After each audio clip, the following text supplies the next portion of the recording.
This is episode number 330 of the InnerFight podcast. InnerTalks number 14 with Toufic Abou Nader.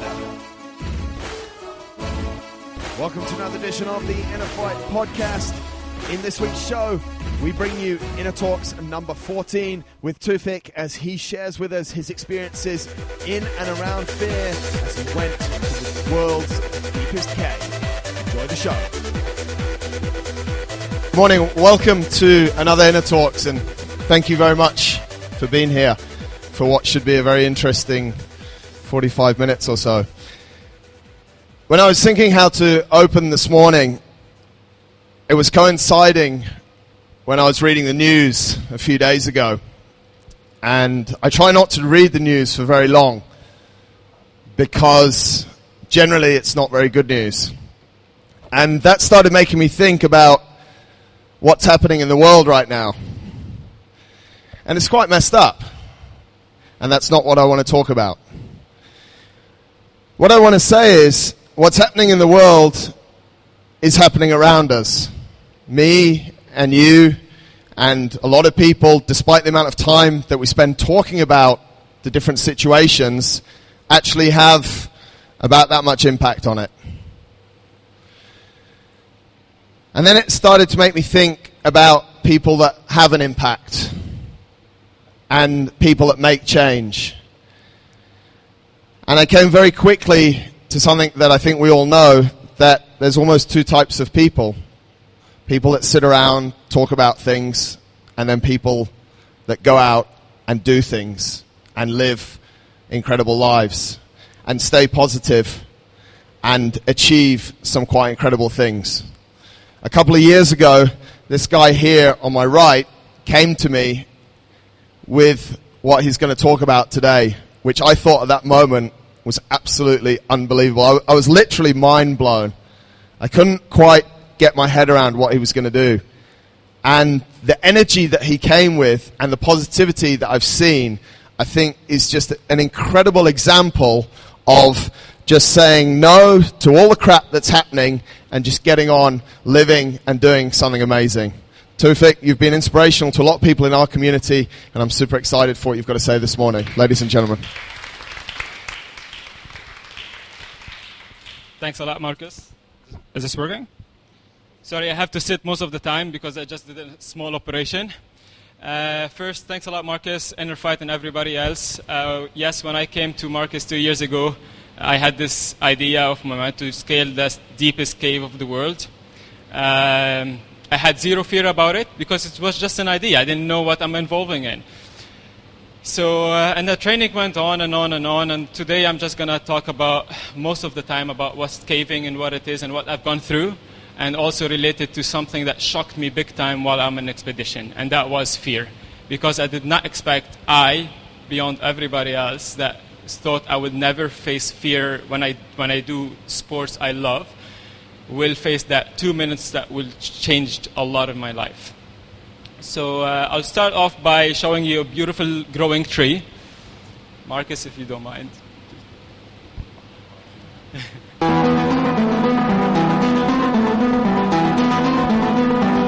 Beautiful tree, definitely not an UAE.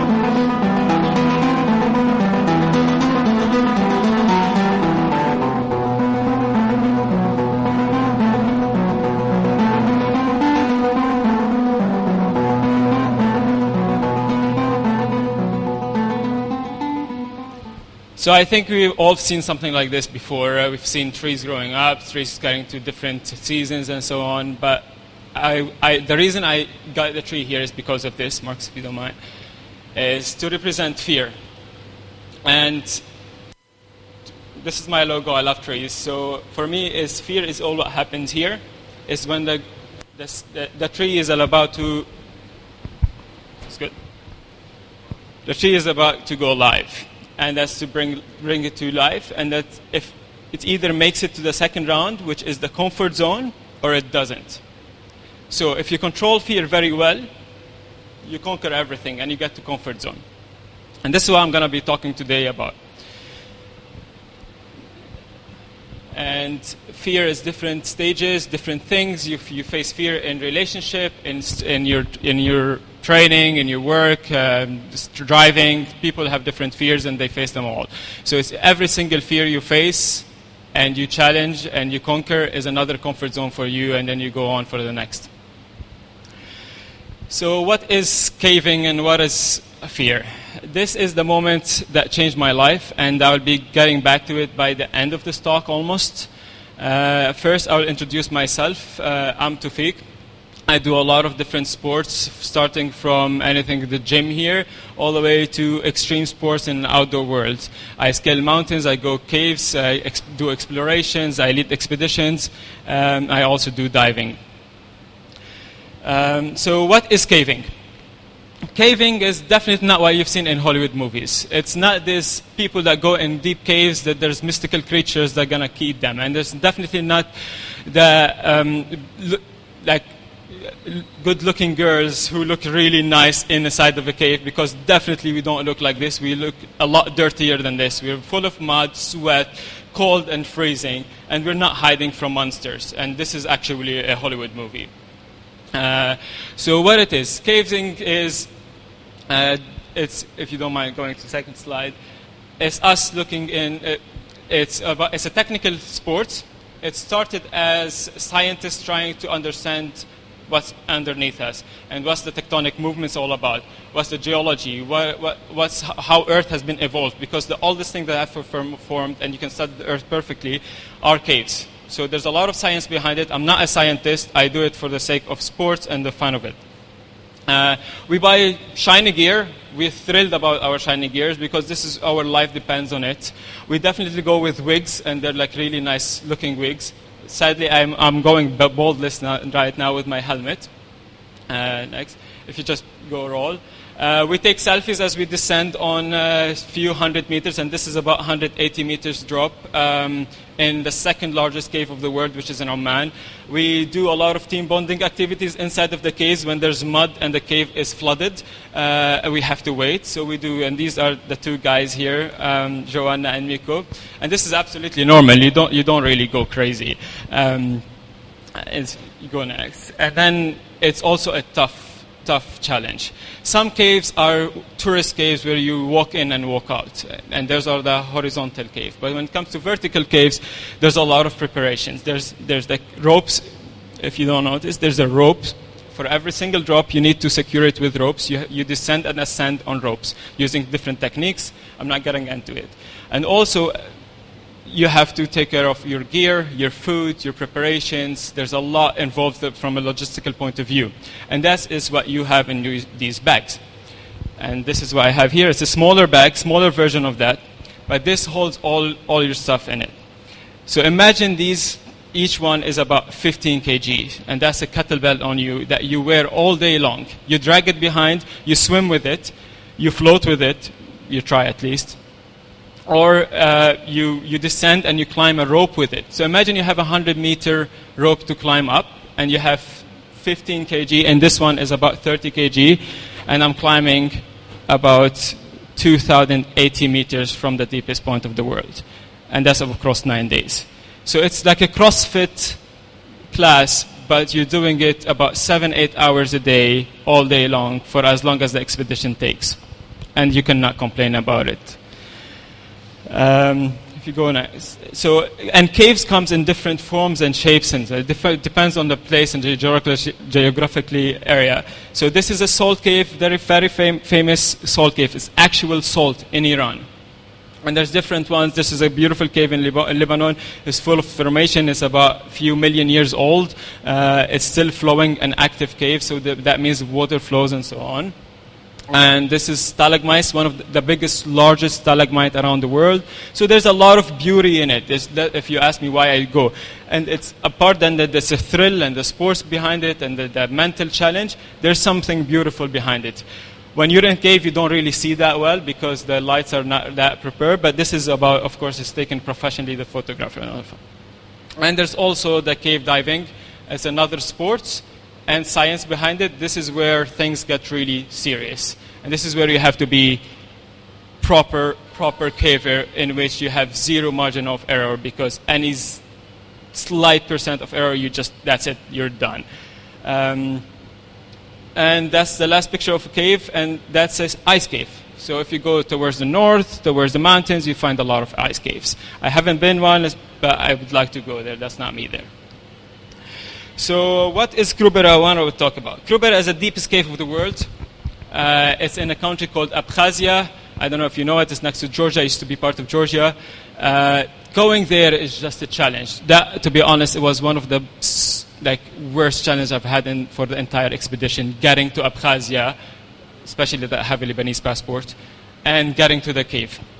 But it doesn't stop there. So Krubera, sorry Marcus, so Krubera is, to put it in perspective, is about 2.5 size of Burj Khalifa. And that's on a path of 17 kilometers. And that 17 kilometers is not, I'm just doing a run of 17 kilometers. That 17 kilometers, that sometimes 50 meters can take you 3 hours to 4 hours. And that literally happened to us because there's a lot of narrow places, there's a lot of diving sections, and you have a lot of equipment, so you have to go through all of these things.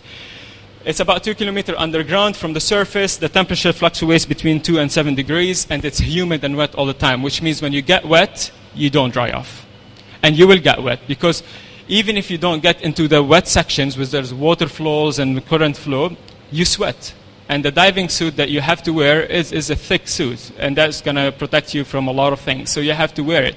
So you sweat regardless, and when you stop and you're in that, it's a struggle. So it's all of these things are building up to uncomfortable situations, to things you're not normally familiar with, especially I, because I have not been in the cave like this before I went to Krubera. And that was another fear that I had to face. All the caves I've been are almost 10 to 15 degrees, or sometimes in Oman they're 20 to 30 degrees inside of the cave, which means it's hot. So we cave in shorts and flip-flops. It's narrow passages and constant flow of water.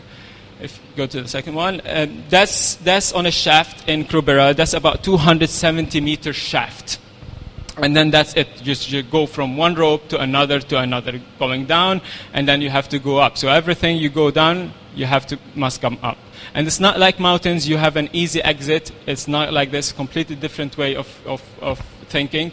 When you're in caves, you're in it or you're out of it from the beginning.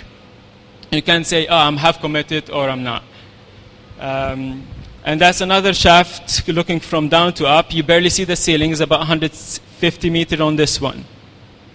So it's a large-scale cave. There's few shafts along this one, which like this is heaven for us in a cave. Oh, I have room to breathe and so on.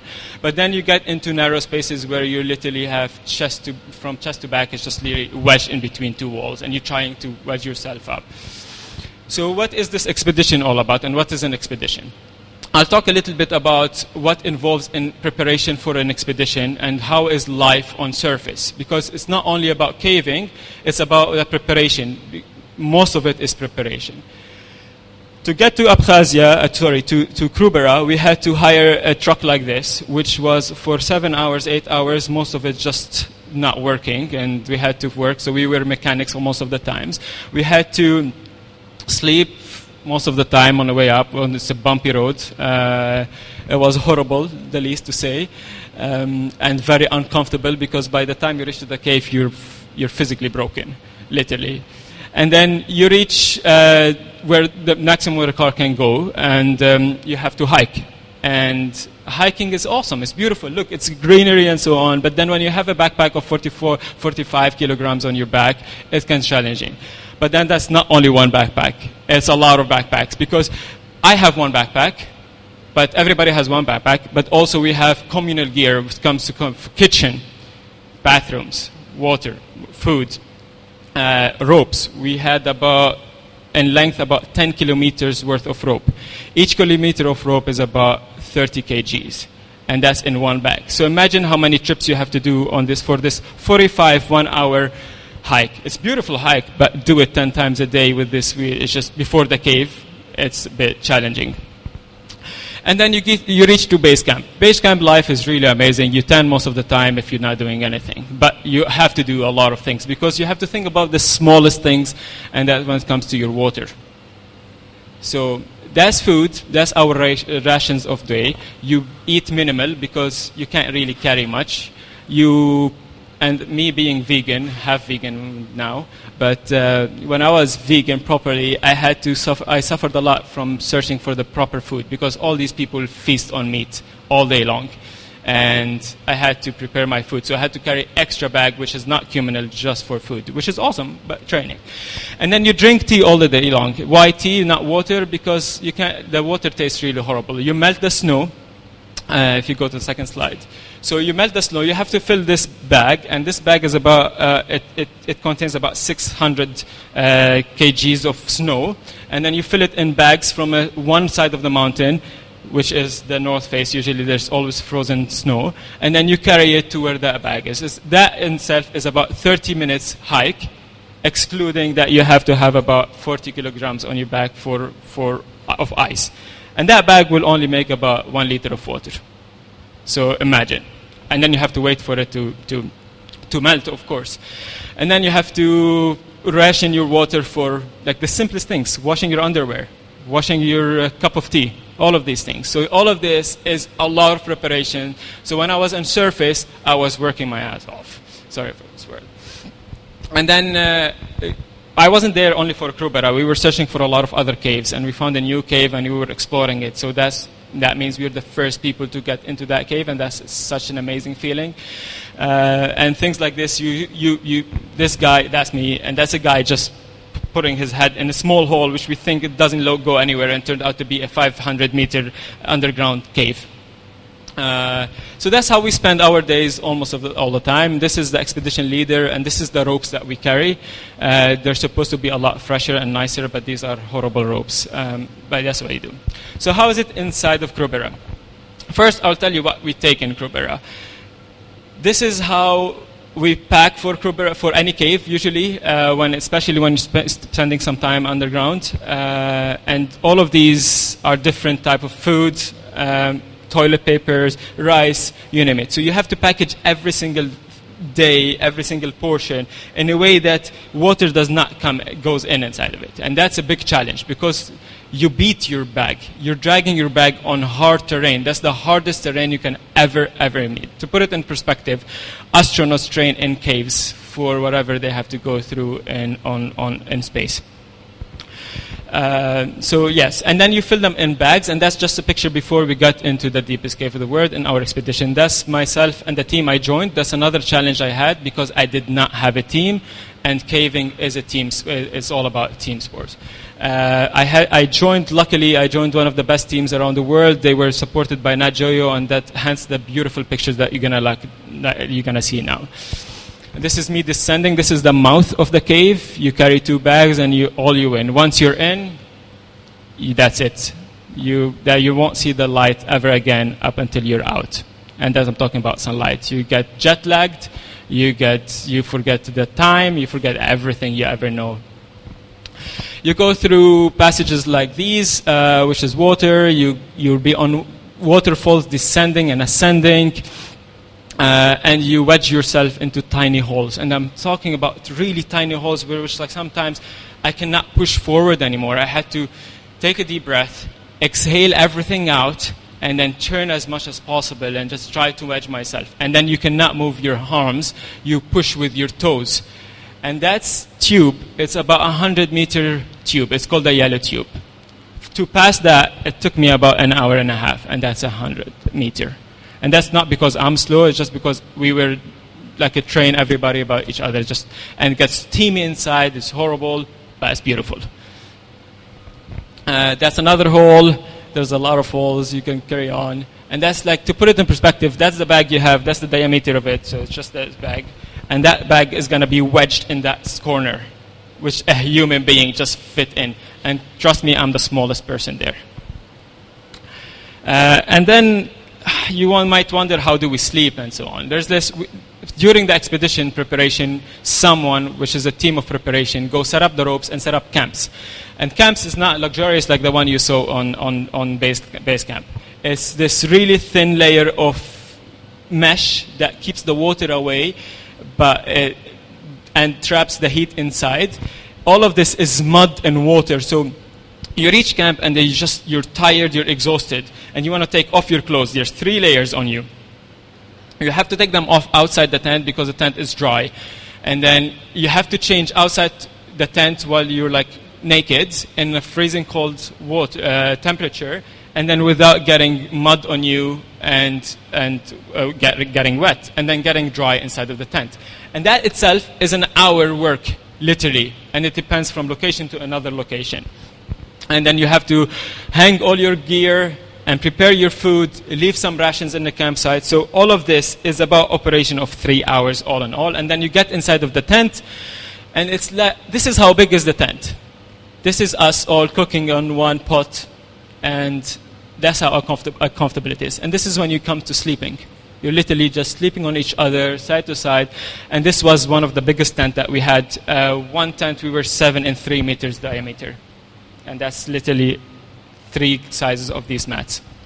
And we were 7. But we really had fun. If you go to the next, and that is the moment where you feel triumph. When you reach the deepest point of any cave, you'll be thrilled, you'll be amazed that you scaled the mountain, but you still have more work going up than going down because it's more physically demanding to go up than down. And you're already exhausted a lot of your energy. And when you reach the cave surface again, that's the moment you really feel the thrill. So what I'm about to talk today, it's that specific moment that I went through in that cave. And it's called, inside of a cave, sometimes when there's water flow and stuff, there's something called the siphon. If you go next. So that's the siphon, and which is where I had prepared mentally so much before I go. And when I reached there, as if I've never seen anything like this, as if I've never been into situations like this, as if I've not seen anything before, like I didn't prepare, zero preparation basically. And this is a siphon. So basically water flow, this is a river, and then it reached a hard rock that water cannot pierce through. So what happens, the water starts going underneath the rock, so it pierces through underneath the rock, which basically similar to a sink, bathroom thing. And then you reach this side, and some siphons are long, they could be several meters, and some are short. Luckily, I only had to go through about 4.5, 5 meter wide siphon, and it was about 1.5 meters deep. The problem I had to reach there, when I was preparing, I mistakenly saw a video on YouTube that says Krubera siphon. And that siphon was like, you swim through it, you can see everything, the water is clear, and I'm like, yeah, it couldn't be easier than this. What's the big deal about it? And I reached there, and as I'm walking in this stream of water, and it's just getting narrower and narrower and narrower and narrower, and you get to this section where I cannot breathe anymore. My shoulders are touching both sides. I'm about this much in water deep, and unlucky me, I borrowed a diving suit. It's a caving diving suit, specially made for this part of the caves, that had a hole in the knee, and that was supposed to keep me dry. Now let's go back a little bit, that it's 2 degrees in a cave, the water is about 3-4 degrees, and I've been walking in that for about half an hour. I forgot my bag in the camp, so I had to go back and down again to that moment. And I'm soaked in water. So when the water was leaking inside of me, inside of the suit, the water wasn't going out. So I was a bag of water walking around, and that's added about 40 kilograms to my weight. I reached that section, which I was supposed to be diving it so easily. Every time I tried to get my head underneath the water to dive it and go out from the other side, I had air trapped inside of my suit. So I was floating. So I get my head underneath, my bum and my back floats. And that was scary. It was scary to know that if I reach this section here, I might get trapped. Because when you reach this section, it's too narrow that you have to twist and pull yourself, supposedly on a rope, and kick yourself out or something like this. I couldn't do it. I tried for about 3-4 minutes, then it added to 15 minutes. I just couldn't do it. I heard every single voice saying, oh, you will die if you get inside of it. There's a lot of voices in my head that went on and on and on. This is an excuse, this is another excuse, and they're all valid excuses. I was freezing. I was literally freezing. I was barely catching my breath. So I'm going to show you 2 minutes of that section. It's a video of how I went through. And here you go. Is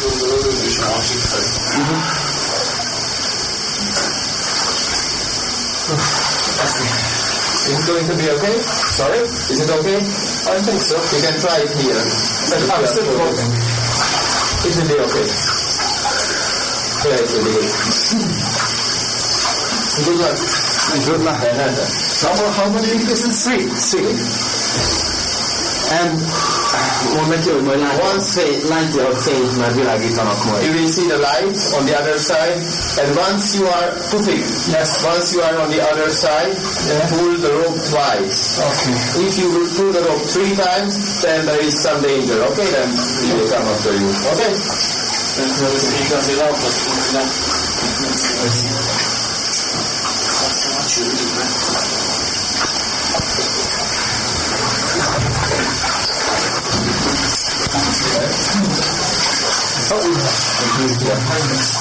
You're floating too much, no? Yeah. Is it squeezy here, narrow? I don't know. Is it big? No, it is not very big. I'm sure it is not too big.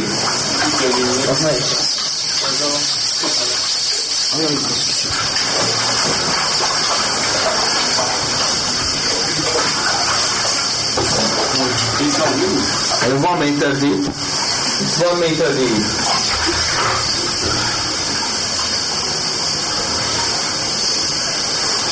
Like a Toufic.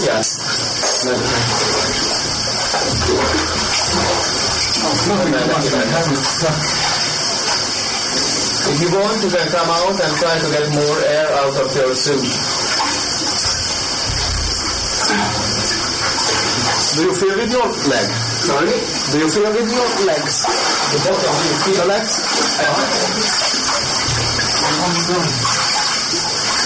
Just in my head.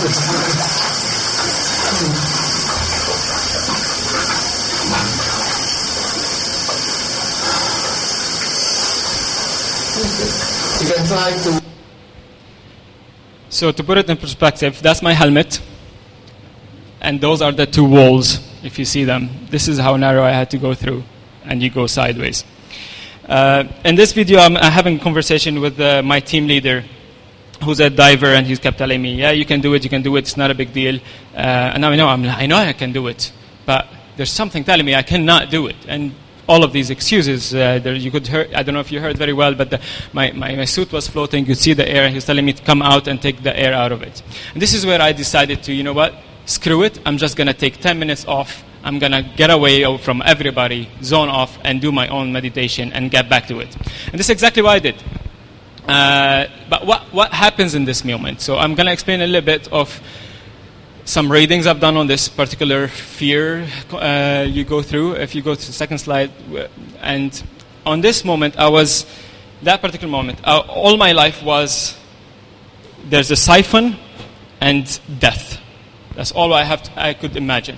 That's it, done. So that's my whole life, if you can say it. And it could be anyone else. It could be a relationship. It could be work. It could be anything. That's why when you lose it, if you go to the second slide, if you have a relationship, let's say, and that's for me, it was a siphon, and you lose it, what happens? You come void from inside. You find emptiness in your life. And that's pretty much horrible. And then you can apply it to many things. When you lose your girlfriend, your wife, or your kid, or whatever it is, and then you say, like, oh, my life is screwed. My life is over. But it's not. So when I went and zoned off a little bit, I became aware of different method of tackling this thing, which is technically called the fearless grid. And if you see it, it could be 9 squares, it could be 100 squares, and that will represent your entire life.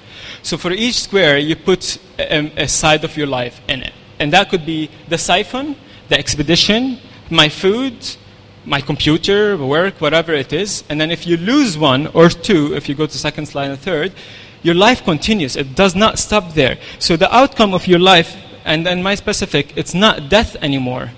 So yes, I took 10 minutes break. I took off my clothes, dried them a little bit as much as possible to make it a lot lighter. So I just go once and for all.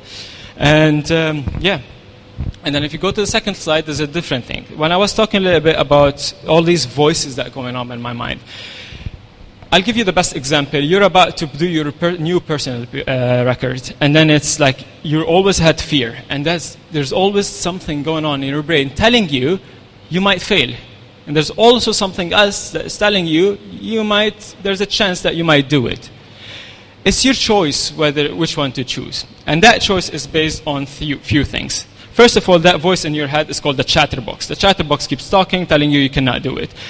And then the voice that tells you you're very good, you can do it, you're equipped for this, and you're very well trained for it, it's called the higher self. And the higher self is supposed to be in like your supreme, ultimate human being.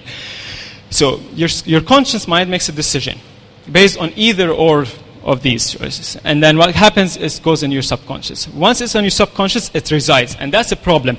Because if you choose the chatterbox, everything becomes dark and narrow. And like every single outcome would be, in my case, was death. And a horrible death. People cannot even pull me from that section. Like I don't want to die there. But if you take the right decision with a positive one, everything from your emotional and external variables and to your internal body and physical and mental state changes. It's just there's this mechanism that changes everything when you start reassuring yourself that you can do it and you have equipped yourself in all of these things.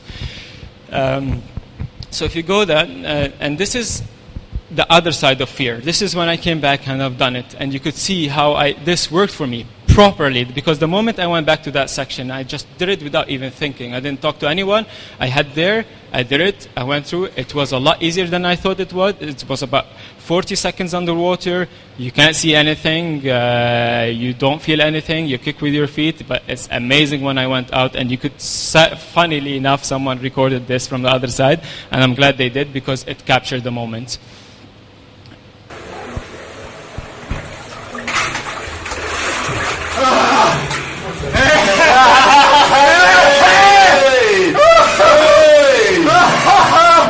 Oh boy! 2 times, right? 1, 2. I was scared shitless. Oh, bro, man. I was very scared. But you're down. Yes. I had to send this to the guys. So this is one of the best moments in my entire life, and I've done a lot and I've seen a lot. But this moment will forever stay in me. And I don't know if you heard like saying, should I pull the rope twice? And that's basically if you're underwater and anything happens to you, and you die or whatever it is, or you're supposed to grab the rope 3 times and pull it 3 times so other people know that you're in a horrible situation. But when they were telling me this, I'm like, okay, so let me make it straight. Like I'm in this tiny hole which I cannot even see the rope. I don't know where's the rope. I can't even move my arms to begin with, and I'm supposed to tap the rope 3 times if I'm in a horrible situation.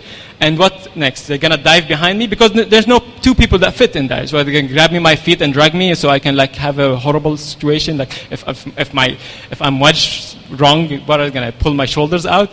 So that was one of as well the things that played on my chatterbox. Am I gonna fail? What the hell? Am I gonna use these 3 taps? Luckily, I only used 2 taps, and everything went well. The second video is a message literally I recorded after this because I was full of adrenaline when I went this, and now I felt like happy and so on. But then literally a few moments, the adrenaline settled down, and you could see literally how scared I was. I recorded this message. This was the scariest moment of my entire life. I just crossed a siphon. It's about 4 meters and shoulder wide. I'm really cold. I failed at doing it like 4 times. I was scared, panicked, couldn't breathe. But I controlled myself. I controlled the fear. I used the fear to push me. I used a lot of things to push me through it. I had a lot of excuses not to do it, but fuck it. I used all the reasons why to do it. Just for you. Don't use your excuses. If you want something, go for it. Get the reason. If you truly want something, you take no for an answer. You do it regardless. Do it because you really can. Nothing can stop you if you truly want something, no matter what it is. This is the message I recorded literally when I was at my lowest point. And this is how I felt. I just couldn't be more honest and true from this, towards this. And if you go second slide, I think that would be it for me. I would like to thank Marcus and all the crew, because honestly, they equipped me properly to this. I imagined myself before I came to Marcus. I barely knew Marcus. We were just acquaintances. And I'm like, how on earth am I going to train for this physically? Because mentally I'm fine. I go lose myself in the mountains for a few days and no food and water, and I'll come back. It's fine. But when it comes to physically, I thought I'm so fit up until I joined these guys here. And because you carry these bags all day long, and the only way I could imagine it is as CrossFit class. And it really helped me a lot. It did. So I'm forever grateful for Marcus and the team for prepping me properly for this without any questions. Thanks a lot, guys.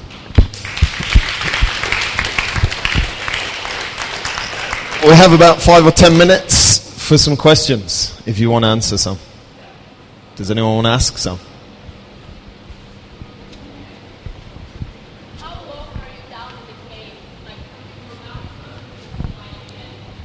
So for this part, only for this part, we were 9 days underground.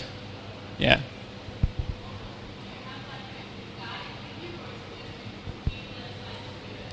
So there's no guide tours in caves. Only tourist caves, but when it comes to caving, it's not like mountaineering. You can't hire a guide and you go. You're on your own, you have to read maps, you have to navigate, and there's a lot of places you get lost because it's a maze down there.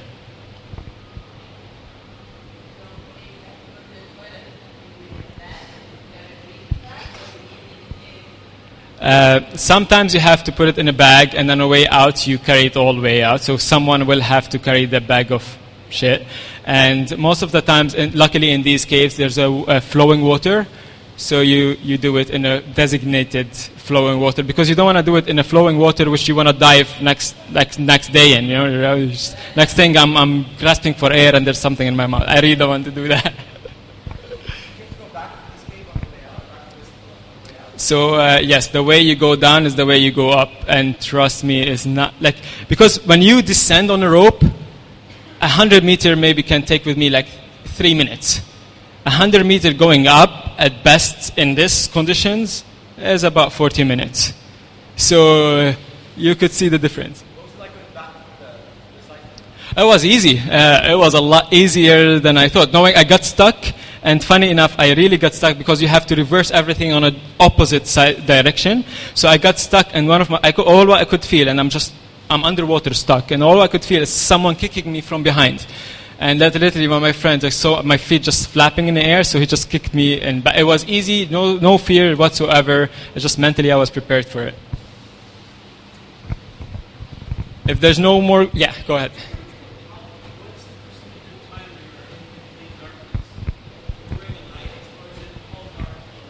So you'll take your light with. So your life is dependent on one of the things your life dependent on is your light and how good your light is. And there's different lights you can choose from. But once you turn off your light, it's pitch dark. You can't make one step. You won't see, even if you put your hand inside, you can't see it. One of the, from a science point of view, one of the good way to adjust to jet lagging is getting in a cave. Because if you're jet lagged and you get in a cave for some certain amount of hours, you immediately restore your time. Yeah.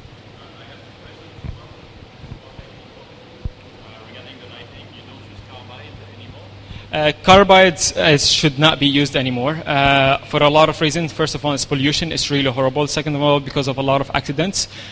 Some people still use it, and it's really bad because some of these caves source water, drinking water, to a lot of villages. So if you use carbide, and carbide, just to let you know, carbide used to be the old method of light, which is literally a flame on your head with a carbide box on your waist, and you cave with it. And that's a lot of accidents has to happen. And then when you use the carbide, you drop it in a cave. And carbide is very bad for the health and for water, drinking water source. The second question is regarding your moment of fear. Yeah. Do you feel that prepared in a way for this moment?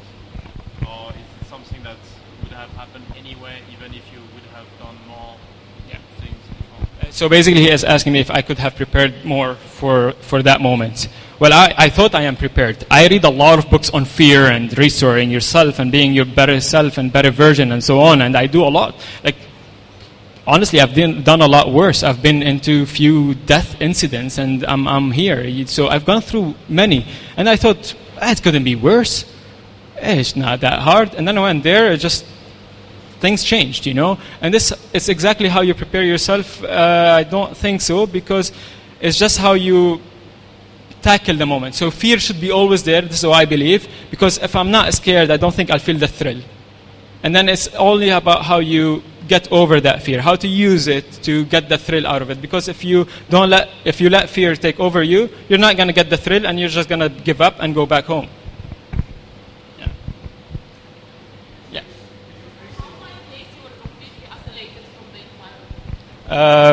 Well, funny enough, I was supposed to be 30 days out of... Sorry, how many days I was isolated from the world. Funny enough, I was supposed to be 30 days on that mountain, and then 30 days without network, nothing, on surface and in caves, because every single day you go inside of caves and you prepare and you do some work. But out of all the Russians and people who were there and all of people who could have network, I'm the only one who had network, which is from the service provider here. And I wasn't properly isolated. I used to update people now and then. No, not from inside. Inside, you're gone. You're done. Whatever you have on you, then that's it for the entire trip. So if you forgot anything, your medicine, you can't just, I'm just going to go back to base camp and come back. It's not. Yeah. If there's animal inside, in these caves, the most you can see is insects and maybe spiders. Some bats, but not on a depth. But horizontal caves, you find a lot of animals who seek shelter usually. But it's not as scary as people think it is. You might find a tiger and so on. Yes, some places they do shelter from animals, and all type of animals shelter inside. Well, yeah, I was bitten by a viper a few months before that, and I was facing death, literally. I was on a bed in a hospital in the ICU for 3 days, and I didn't know if I'd make it, but I did. And that wasn't scary, by the way. This was scary. Well, I don't know. There was plans for Everest, but mountaineering is not my biggest thing, especially not Everest because it's very commercial. But I would definitely like to go to do the second and third deepest cave. The second deepest cave is about half the size of this, so from and preparation. The third deepest cave is about 4 times tougher than this. So I told you this is 17 kilometers. The other one is 47 kilometers underground, and that expedition is going to be taking me 35 to 40 days if I end up going underground. This is 9 days only. Any more questions? Well, I like to call myself a stingy guy.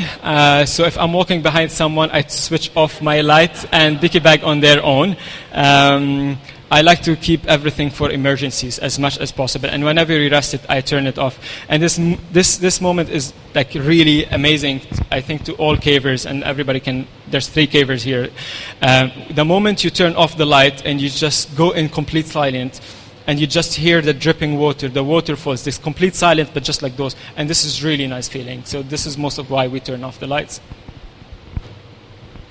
If no more questions, thanks to the guys who I was with, who were supported by Nat Geo. They took a lot of beautiful pictures of the cave, and that was the first time anyone documents the cave. I printed some, and they're up for sale, and not for me. They're for the Intisar Foundation of InnerFight.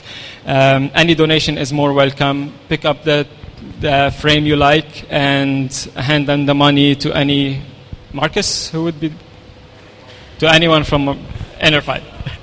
Cool, guys. Thanks a lot for coming here. It's been a pleasure. Toufic, thank you very much. Thanks a lot for tuning into this episode of the podcast, and thanks a lot to Toufic for his inspirational story there. Fear, the depths of those caves, I'm not too sure about that. Folks, if you do have any questions, queries, please drop us an email, winning@innerfight.com.